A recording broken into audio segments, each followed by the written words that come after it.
I now recognize Mr. Bobulinski for his opening statement. Should I allow Hunter to give his opening statement first? Doesn't appear Mr. Biden showed up for his public hearing, so we'll recognize you, Mr. Bobulinski. Thank you, Mr. Chairman. Chairman, ranking members, and members of Congress, good morning. Thank you for this opportunity to speak with you and present my truthful testimony to the American people. I sit here today under oath for one reason and one reason only. The American people deserve to hear the truth.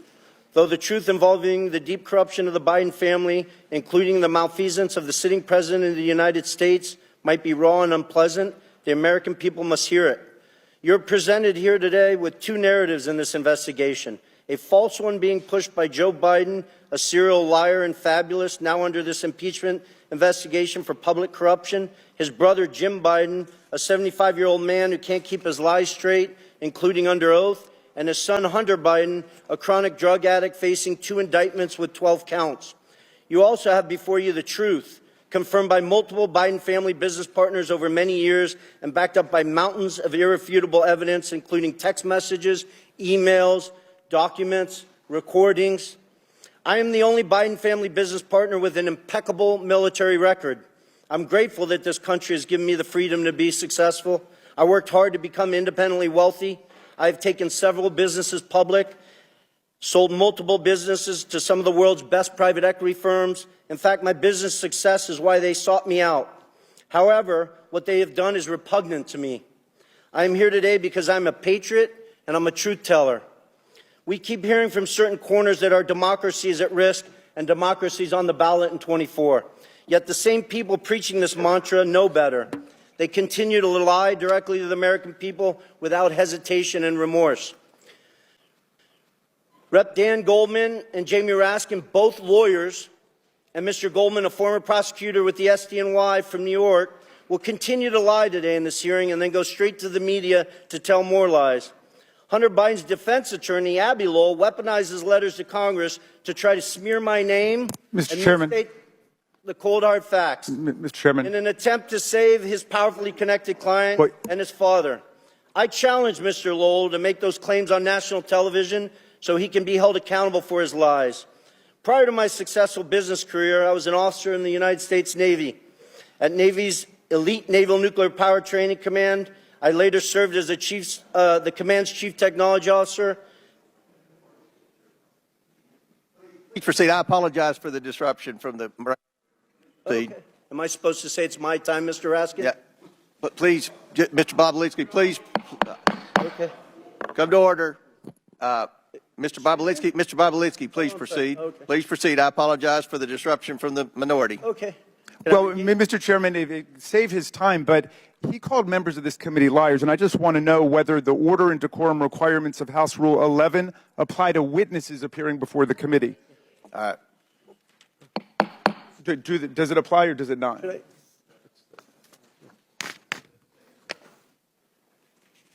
Should I address? I don't.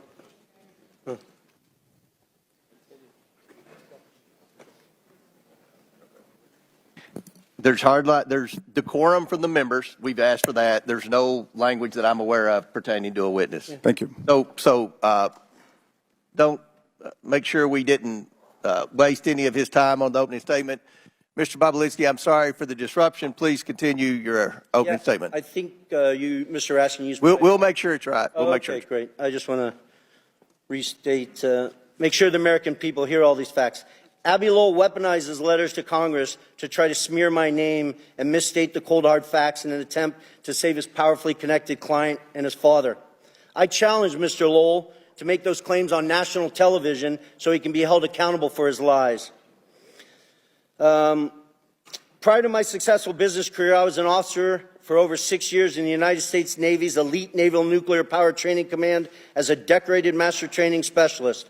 I later served as the commander's chief technology officer, where I held a huge security clearance from the Department of Energy and the NSA. When I left Nuclear Power Training Command, I was the #1 ranked direct input officer in the entire command. And then I jumped into the business world and public markets. While I have made a few contributions over the years to Democrats, such as Representative Ro Khanna, I don't see him, but I hope he shows up today, He sits on the Democratic side of the Oversight Committee. I'm not a political person. I come from a family with a long history of distinguished service in our nation's military, including my father, both of my grandfathers, and my brother, all of whom were willing to sacrifice their lives for this great country. My sister serves our military vets for 2 decades at the Veterans Administration. We've lived our life as a family in service to this great country. I hope the American people will pay close attention to this hearing. I also hope they will understand that some members of this committee will engage in absurd attacks and efforts to try to deflect attention from the facts. And I will present today by questioning my integrity and my patriotic duty. You may see me speak passionately at this hearing, but for good reason. Not only was I willing to die for this country, every single male member of my immediate family was willing to die for this country. I want to be crystal clear.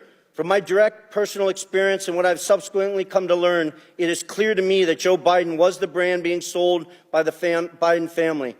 His family's foreign influence peddling operation from China to Ukraine and elsewhere sold out to foreign actors who are seeking to gain influence and access to Joe Biden and the United States government. Joe Biden was more than a participant in and a beneficiary of his family's business. He was an active, aware enabler who met with business associates such as myself to further the business, despite being buffered by a complex scheme to maintain plausible deniability. I ask this big question. If there's no evidence of corruption here today, if Joe's conduct and the conduct of his family were fully legal and proper, then why are they so dishonest about it? Not just slight misrepresentations of fact, but deep untruths about the entire corrupt enterprise. Hunter Biden gave his transcribed interview on February 28th and lied throughout his testimony. Here's just one egregious example of Hunter's perjury.